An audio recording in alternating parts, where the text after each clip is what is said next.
1 Juni ini ditetapkan oleh Pak Jokowi 2017 ya. Oke. Sebelumnya masanya Pak Soeharto itu segera ini karena dianggap Soekarnisme. Tapi yang saya ingin katakan bahwa inovasi-inovasi yang berkembang sekarang dengan lagu Korea dan segala macam is okay. Tapi juga nilai-nilai nggak masalah ini ya, nggak masalah. Nggak masalah. Akibat dari fondasi tadi kuat.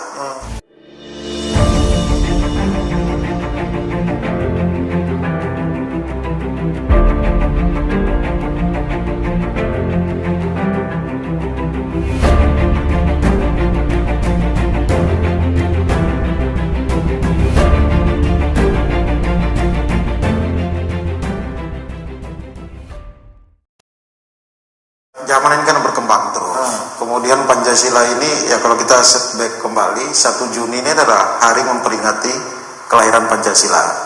Coba kita tarik kembali Pak Joy bahwa itu Soekarno dengan gagasan 5 prinsip penting yang menjadi dasar kita bernegara berbangsa ini harus terus-menerus diintegrasikan dalam kehidupan, dalam aktivitas dan segala macam. Ada fakta kita sedang menghadapi pandemi.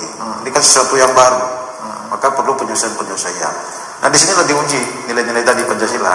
Kalau tadi soal rapid test yang palsu lah, perilaku kita yang mulai tidak care satu sama lain. Bahkan menurut saya COVID itu bahaya loh.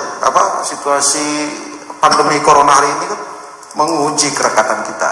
Sejauh mana empati kita kepada orang yang sedang mengalami atau menjadi korban misalkan.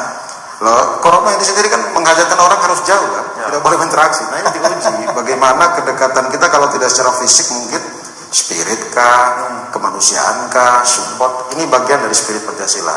Nah, saya melihat ada adat ketimuran yang begitu kuat yang kita miliki, ada. Tetapi memang ada fakta tadi yang memang kita ada new culture ya, yang menjadi satu sisi itu problem sekaligus tantangan buat kita untuk Pancasila. Di sini Pancasila diuji kalau. Oh, sedang diuji ya berarti. Sangat diuji ya.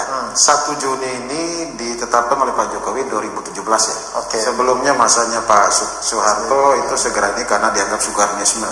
Tapi yang saya ingin katakan bahwa inovasi-inovasi yang berkembang sekarang dengan lagu Korea dan segala macam is okay. Tapi juga nilai-nilai nggak masalah ini ya, nggak masalah. Nggak masalah. Akibat dari fondasi tadi kuat. Nah kadang-kadang ini lompatannya jauh tapi fondasi lupa. Nah ini saya kira tetap menjadi karena ya pengaruh globalisasi lah, demokrasi segala macam. Tapi tadi kalau lagu Korea dihafal, begitu lagu Pancasila loncat nggak hafal. Gitu. Nah ini yang bahaya. Nah kalau saya sih tetap ya saya tahu dan saya yakin di sekolah itu ada instrumennya. Cuman kadang-kadang kelewatan inovasi ya lupa yang dasar. Ini juga perlu kita ingatkan, jangan kebablasan lah. Indonesia itu ya tadi kita ini Pancasila dasar kita semua. Saya kira. Nah ini ada kewenangan itu ada di pusat ya soal regulasi. Nah, tinggal kita di daerah itu menerjemahkan sifatnya kalau maksudnya Pak Coy ini furu'iyahnya cabangnya. Al-aslu fil di sana kan. Misalnya di sana. Nah, tinggal bagaimana mengintegrasikan dalam program-program pemerintah seperti usulannya senior tadi Mas Wirahwan kan. Nah, saya kira tinggal diintegrasikan, didorong. Saya sendiri nanti akan mengajak Dispora dalam hal ini dengan nilai-nilai kegiatan anak muda dalam hal ini dengan visi kebangsaan dan Pancasila tadi. Sebelum lomba tanding nyanyi dulu gitu betul. Ya. Itu sekiranya tiket untuk mendapatkan itu coba sebut Pancasila dulu. Setuju kalau jet ini potensi sekaligus masalah. Kalau digunakan baik sangat baik, kalau digunakan tidak baik ya tidak baik. Tergantung kecenderungannya di mana. Saya setuju kalau sebagian dari kita masih konsumtif menggunakan ini. Dia kalau diarahkan ke produktif, terutama soal isu-isu Pancasila dan wawasan kebangsaan sangat efektif. Nah, tergantung instrumennya ini. Nah, saya kira yang paling penting ini kan di satu sisi buat kita yang di pemerintahan, itu kan political will mendasar agar kebijakan mensupport hal seperti itu, role model lah, terus efektivitas menggunakan media segala macam, agar nilai-nilai Pancasila tadi mampu terintegrasi di situ. Silakan. Ya, saya setuju. Ini kan dalam situasi ada pergeseran budaya yang begitu arusnya begitu deras. Nah, saya kira Pak Co walaupun berada sebuah desa kecil di Indonesia ini, globalisasi dengan kecanggihan teknologi ini bisa mempengaruhi.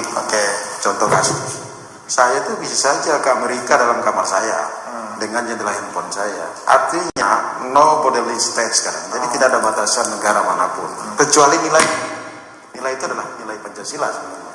Nah, saya kira nilai-nilai ini harus terus ditanamkan, diintegrasikan, dijadikan sikap. Nah, saya sangat setuju Pak Wira, Adinda tadi, kita harus ada role model itu. Nah, mungkin harus dicari formulanya seperti apa. Ya setidaknya kalau di Jakarta kita punya Tugu Proklamasi atau apa, di NTB mungkin ada simbol itu yang coba dibangun sebagai perekat, sehingga setiap kita itu yakin dan tahu bahwa kita berindonesia dengan nilai Pancasila. Indonesia itu dengan latar belakang berbeda, ratusan suku, bahkan ribuan bahasa, dengan banyak pulau. Ini diuji keindonesiaannya dengan simbol Bhinneka Tunggal Ika tadi. Nah, founding father kita itu kan berbicara Pancasila sebagai perekat seperti katanya Senior Pak Wirahman tadi. Ya, dengan 5 prinsip itu Indonesia ini bisa lebih jauh. Nah, yang paling penting juga menurut saya, seorang tokoh pers zaman sekitar 1960-an, ada namanya Mabuk Junaidi, pernah menulis bahwa mengakui eksistensi, pernah menulis, dan Soekarno cukup kagum bahwa Pancasila ini lebih luas dan lebih hebat dari deklarasi internasional PBB, Universal Declaration itu. Saking kayanya spirit di Pancasila ini. Nah, ini kan kebanggaan sekaligus hakikat bagi kita. Sungguh miris kalau masih ada orang yang tidak bisa menghafal. Nah, kita agak sedikit inovasi ya, ada budaya baru. Kalau dulu kita membangun semangat kebangsaan itu dengan event-event seremoni kayak begitu, dengan harapan nilai masuk. Nah, saya kira kenapa enggak, mungkin sekarang modelnya kita bikin event lomba menyanyikan Garuda Pancasila tapi dengan genre anak muda gitu. Nah, ini kan spiritnya masuk juga. Nah, ini inovasi seperti itu penting. Saya secara kelembagaan di Komisi 5 siap memfasilitasi itu karena kebetulan bidang saya, dan ini memang momentumnya terus-menerus untuk kita dorong agar visi kebangsaan, nilai-nilai Pancasila itu tetap menjadi inherent sebagai